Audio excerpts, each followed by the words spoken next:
You all know the answer to this question. Who lives in a pineapple under the sea? If you don't, well, what are you doing watching this? Kidding! SpongeBob has been a part of our childhood. As kids, we never even wondered why SpongeBob, a sponge, lives in Bikini Bottom. We all loved SpongeBob, laughed at his antics, and laughed even more when he cries about the most nonsensical things. But we all laugh the hardest when he goofs around with Patrick. Bet I can clean up faster than you! Oh yeah, bet you can! Yes, I can! Yeah, I can! Oh, I can! Annoys Squidward. Another day, another nickel! It's not that funny. And angers Mr. Krabs. SpongeBob, get out here! We never stop to question how he actually came to be in Bikini Bottom. So now let's dig into that. We know how SpongeBob's house, a pineapple, yet another thing that does not belong under the sea, came to be in Bikini Bottom. SpongeBob's pineapple wasn't always under the sea, since at the beginning, it actually fell off a boat. Now that makes sense. Now, when the house, the pineapple, dropped to Bikini Bottom, SpongeBob was already there scouring for a house. Okay, well, that's every available house in Bikini Bottom. My secret garden is finally done. So where did he come from?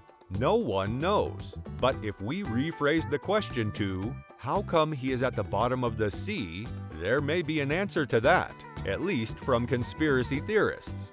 According to them, the whole show of SpongeBob SquarePants is an intricate metaphor for global warming. It was theorized that SpongeBob represents the waste and pollution that is made in the world. Now, you all know what global warming is. Even so, let me spell it out for you. Global warming happens when pollution causes greenhouse gases that warm up the earth and would inevitably cause global flooding. Okay, that still sounded a bit scientific. Let me simplify it for you. SpongeBob is a kitchen sponge, not a sea sponge. So the only way for him to be on the seabed living with sea creatures is if he was brought there by a flood from the land. Say, for example, a home was flooded and their sponge floated around until the water eventually flowed to the sea, bringing SpongeBob, the sponge along with it. Now, if you look at this,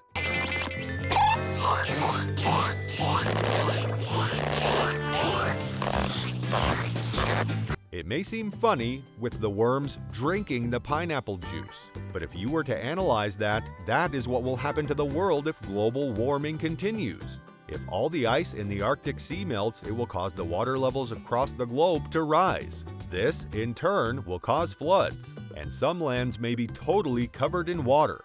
And I'm not just saying that.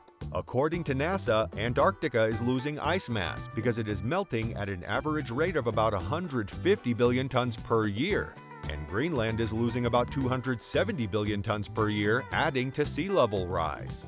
It is important to note that the ice sheets of Greenland and Antarctica store about 2/3 of all the fresh water on Earth, and they are losing ice due to the ongoing warming of Earth's surface and ocean. Meltwater coming from these ice sheets is responsible for about 1/3 of the global average rise in sea level since 1993. If all the ice melts in a couple more decades or so, if the progression of global warming continues, this is what we're all going to say. Wait a minute!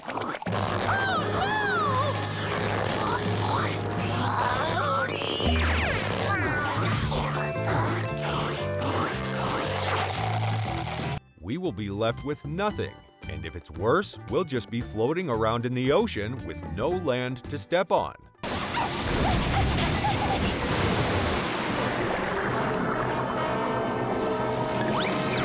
Imagine, even residents of Bikini Bottom, actual sea creatures, are still at risk in some way. In fact, the effects of global warming on Earth's ecosystems are expected to be significant and widespread, as many species of plants and animals are already moving their range northward or to higher altitudes as a result of warming temperatures, according to a report from the National Academy of Sciences.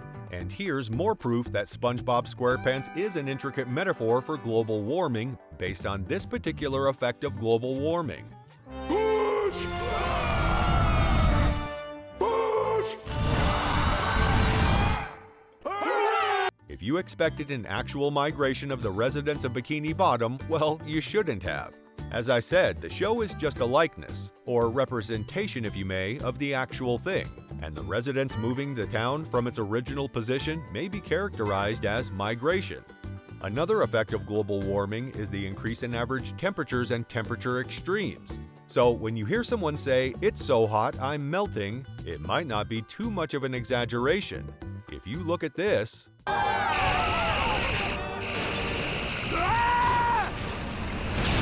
that's what I meant. And that's not all.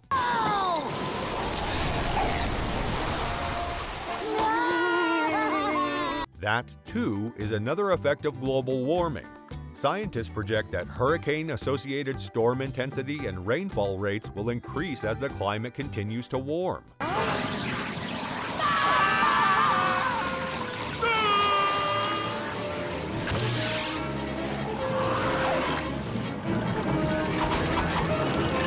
And as the sea level continues to rise, as I mentioned earlier, the severity of storm surges will escalate, exacerbating flooding caused by heavy rainfall and leading to heightened damage. NASA also pointed out that warming temperatures have extended and intensified the wildfire season in the West, where long-term drought in the region has heightened the risk of fires. In light of this, scientists estimate that human-caused climate change has already doubled the area of forest burned in recent decades. No!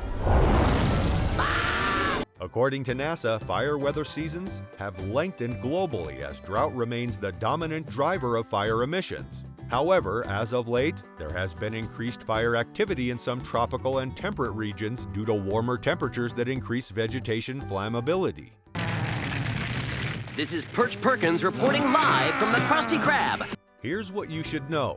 More fires and an extended fire season are causing additional health hazards caused by wildfire smoke, impacting tens of millions of people in the United States. I can't believe that sweet and slimy snail would cause all this destruction. Sweet and slimy. Yes, SpongeBob may be referring to Gary in this case, but it applies to us humans too. We may just be some sweet people who believe that we did not in any way contribute to global warming, but in truth, we did. The use of cars that emit smoke into the environment is already one example of how one small act, just like how small Gary is, can cause so much destruction. But unlike Gary, who only caused chaos at Bikini Bottom, the entire world is affected by all our small acts put together. Just like SpongeBob. Well, why didn't you say so? Here, give your talking spatula this recipe. Mr. Krabs, I think your blinker's broken. Just read it. One mistake and the entire community are affected. All that said, do you now believe me when I say that one of our favorite childhood shows just may well possibly be an intricate metaphor for global warming? At this point, I think the idea that SpongeBob represents the waste and pollution that is made in the world makes sense somehow. First, SpongeBob, again a kitchen sponge, not a sea sponge, now resides under the sea because he drifted along with the flood which brought him to the seafloor. Also, you can just imagine how much destruction SpongeBob has brought about in Bikini Bottom. From this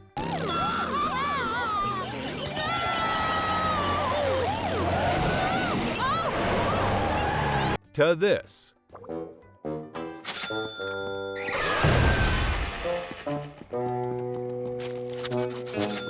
Saw that coming. Of course, global warming will cause more damage. So that was it, everyone. Thank you so much for tuning in. Until next time, we are Cartoon Conspiracies. See you!